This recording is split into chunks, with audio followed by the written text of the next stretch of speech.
Con ustedes, Francis Kéré.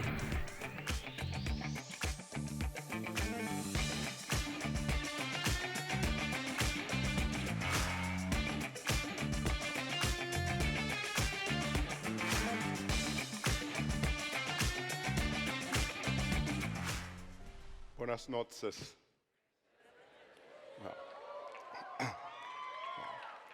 Wow, what a great honor. I can tell you how much impressed and overwhelmed I am to be able to be here tonight. I would love to thank everybody who has contributed to get me here. It's so great to be here.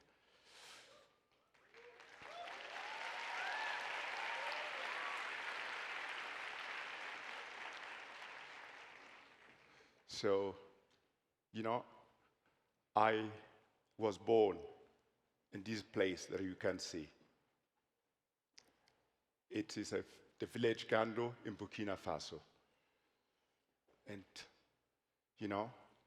when I was a kid, there was no school in my village. There was no access to clean drinking water. There was no healthcare facility and no electricity. And no one could read and write. So my father wanted me to learn to read and write. For this reason, he wanted me to go away from the family and to learn. So he sent me in the school far from the village. It means for me, at the age of 7, I had to leave my family and my community, my friends, everyone behind, and to go far to learn how to read and write. And I sat in classes in the school like this one. And believe me, we were more than 150 kids in the classroom that is less than 40 square meters. It was very hot inside. It's not a place to teach kids. Outside, we had the sunlight. Inside, it was dark and very hot. But for me to be able to attend education was a big, big chance for myself, my family, and my community. So I went further to earn a scholarship that brought me to Germany to study architecture.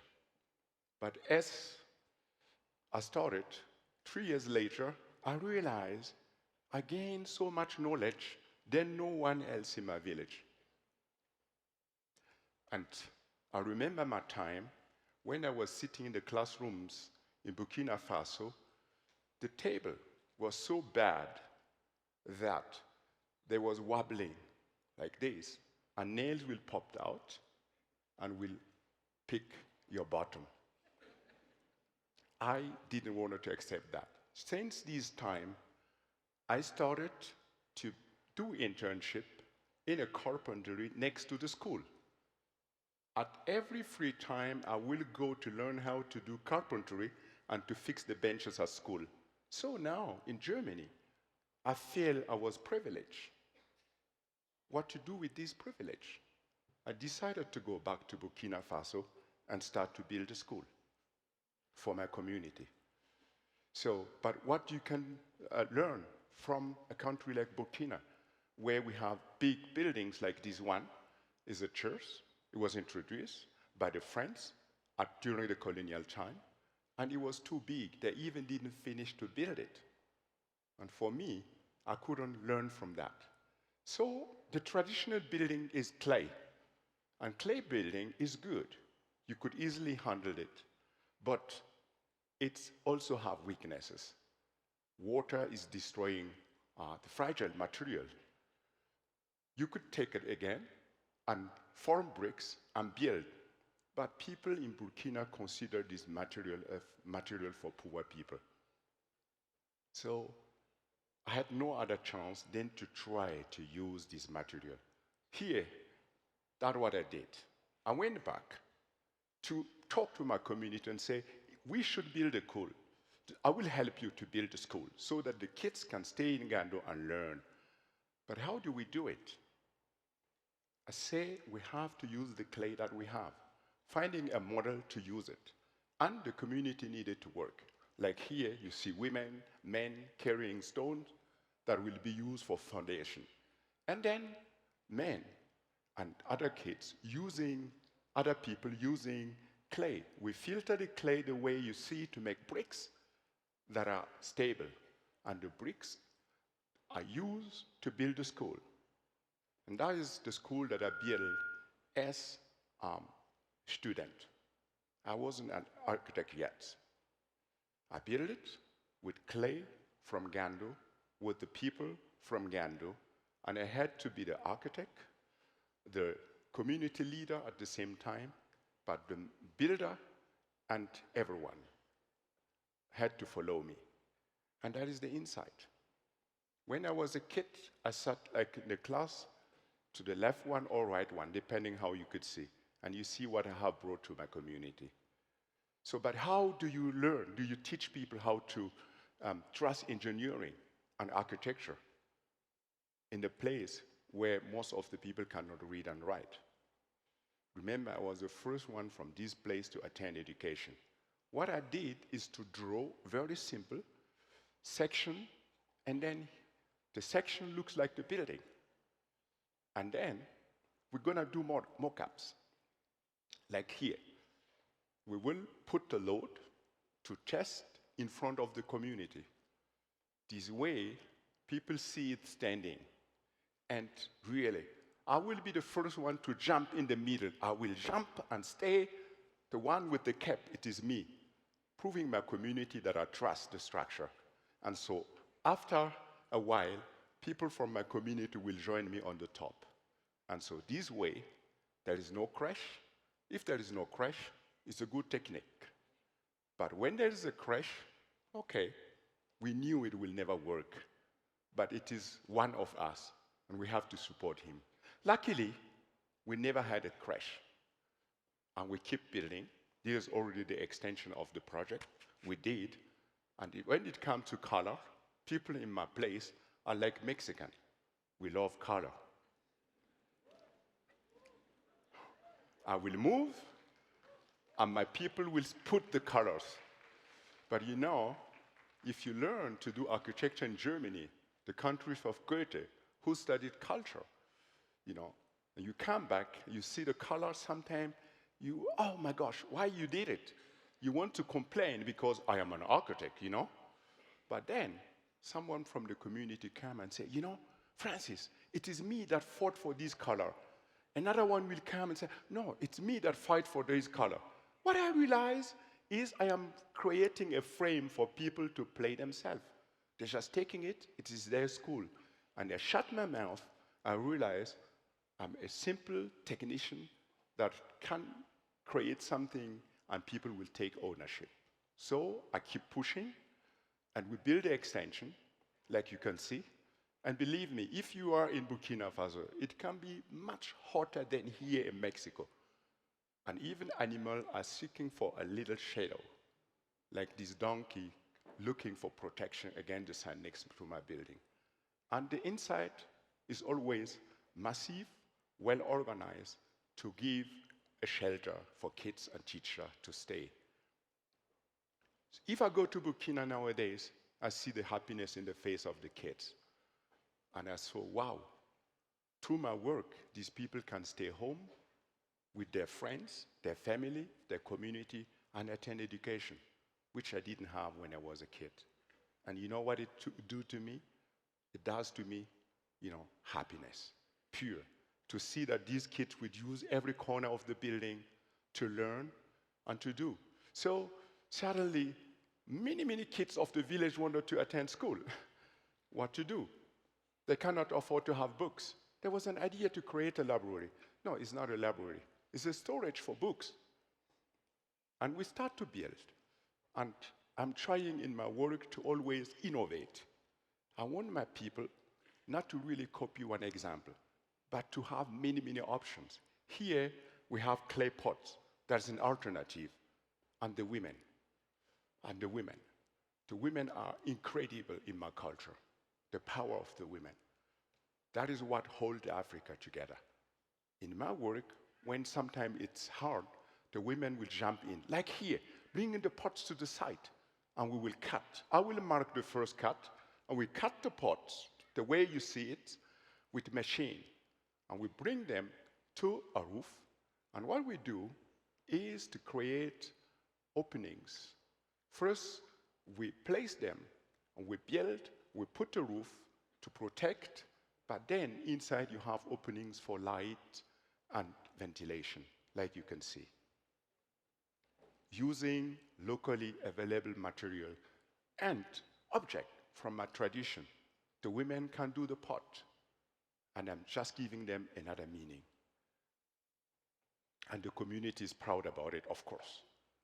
So this is part of my work, trying to use the knowledge I have gained to serve my community. And suddenly, people start to realize, wow, Francis can support us with our own project. And they start to commission me projects. Here, one example. It's called Lycée Schorge or Campus BIT. Later, I will tell you why. So we started, and again, I wanted to innovate. In Burkina, one material that is known is laterite. Laterite is extracted this way. Same to clay, people reject it because it's primitive. What I wanted to do is to show another way how we can use it. And so we bring machinery in the play. We cut them to give them a regular form and to make it become a modern material. Another thing we wanted to use is locally available wood to create a sunscreen to protect the building against overheating. And so the women will join us. And if you see the women sanding the wood to get ready to place in the building, you see how you could empower our people. And again, women sitting, sometimes like almost spiritual, sanding the wood, and the leftover will be used by myself and my team to create benches, furniture. It's not just benches. Look at what we do with the window. So all of these furniture that you see are used by the student, but made locally, straight away on the construction site.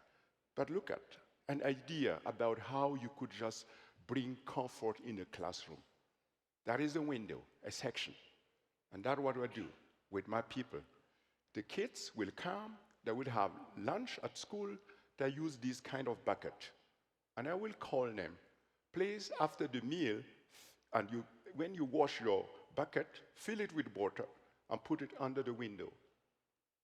This way, through evaporation, you are cooling the inside of the classrooms. Very simple idea to really create comfort, and that can be used, and the kids are sitting off the benches, and they don't know that things are happening underneath. We don't need fossil energy to do it, because we don't have the money to do it. But with clever designs, I'm trying to bring comfort to my people. And that is the building today. It looks like very simple. The wood are serving as a screen. The Corbusier call it brise-soleil, a sort of sunscreen, but à la Francis, and not à la Corbusier, because you could use concrete, you could afford, but I can't. So that is it. You're creating space for young people to stay, and that is it. Again, seeing these young people so happy in the building and bright classrooms, brings so much happening to myself and to my community. And to see, even in this place, we have an antenna to connect the kids to the world.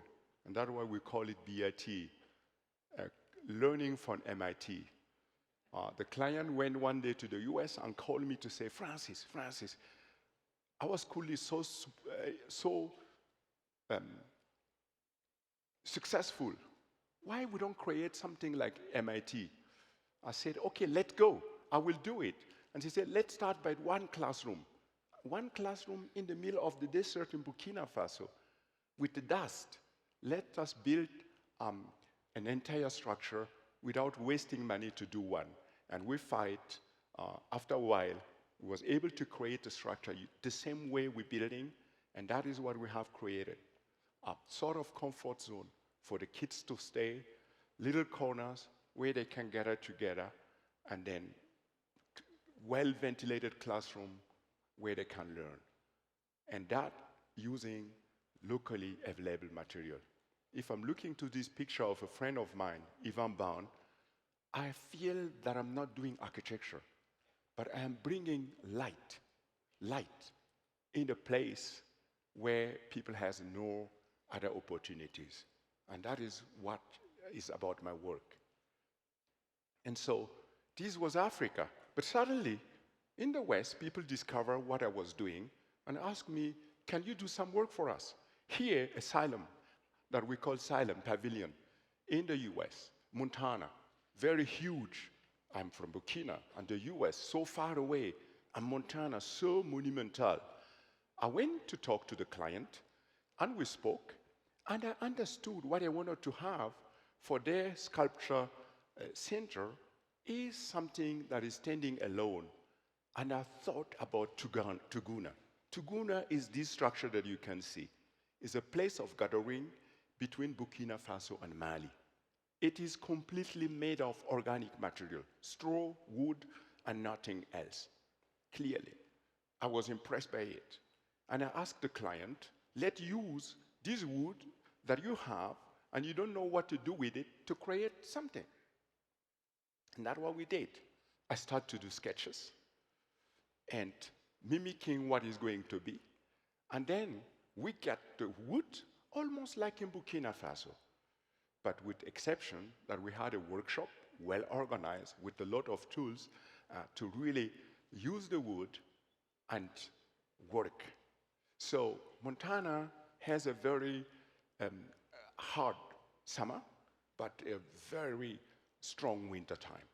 Summertime is short, so we have to build in winter time and then installed in summer.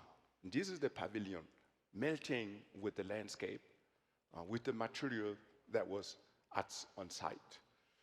And you see how it is just part of the landscape in these images. With a standing winter, and then when summer come back, it awake again in life. And then you see people coming from a hiking journey, and they will lay and sleep. I just took this picture of the son of my friend Ivan, who ran away through the place, running, and then after tired, he just lay there. I didn't want to put adult. But it is amazing to see how the pavilion is working and how many music, the client, they're doing concert for their summer festivals, and it's heartwarming to really see this, that what I started to do in Burkina can be applied some places, using the locally available material and trying to really protect environment, but creating space that are inspiring for other people. So another project, it is Coachella Festival, very quick. I was traveling. Who said, woo? I didn't know about it. So I'm getting a lot of emails. And one day my daughter just called me, Josephine, said, Papa, I saw there is a request to do something in Coachella. So I know you always say no, but please, you should do that. I said, what is that? I love this festival. So you will build it, and I'm going to go with you, and we're going to celebrate. I said, okay, good. I start to ask, what is Coachella? And I went. They told me it's the biggest festival in the US. And they asked me to design a structure that can serve as orientation, but also a place of recreation for the visitor. I said, okay, well, if you say something to me like that, I'm thinking about baobab, that are landmark in the African savannah. Huge. Sometimes they have a hole that will protect people when there is a bad weather. So I thought about it and said, let's build big baobabs. It look like Mexican cactus, but they're African baobabs. And it's amazing to see this. You could see it from far. And if you come closer, the day of the festival, by the way, these two ladies has to be undressed by myself. There was less clothes. And I say, the US is so rich, why you have less clothes? but that is what you need for the festival. Okay, to show you these, I was forced to address them, but it was amazing to see people sitting alongside the shadow of my big baobabs. And then at night, when people just gather under to really celebrate themselves. The most happiest one was, of course, Josephine, who brought 6 of her friends to celebrate with us in Coachella. I'm happy to tell you that this has become a community center in a place called Indio, not far from Palm Springs, which makes me so, so proud. So, my next project, very quick. You know, as architect, you build, and I wanted to build just a school for my people. I didn't thought about other communities. I was thinking first of my own. But one day I got a call, I should design a serpentine pavilion. And to tell you the truth here, I never went to London to see this pavilion because it was far of my reach. I never thought about it. So they called me to design a pavilion. And I thought about how community gathers in Burkina Faso under a tree. And I tried to create a place of gathering for the London public and those others that will join them. And thinking about sketches, how you could really express your idea to the client. And that is the project. Look like a UFO. But if I go with you, you will see it is naturally built. And I wanted to use wood the way we use in Ngando, but London is a rich city. You could do more than just what I do in Ngando. And we had to prefabricate these components. And because it's London, I wanted the pavilion to look like you are in Burkina Faso. If you are in Burkina Faso, you have a very important day. That is the day you date for the first time a lady you're gonna marry. So I am a man, that's why I'm saying you date a lady. This, you go with a blue dress. Believe me, this blue dress is so long and colorful, powerful like Mexican color.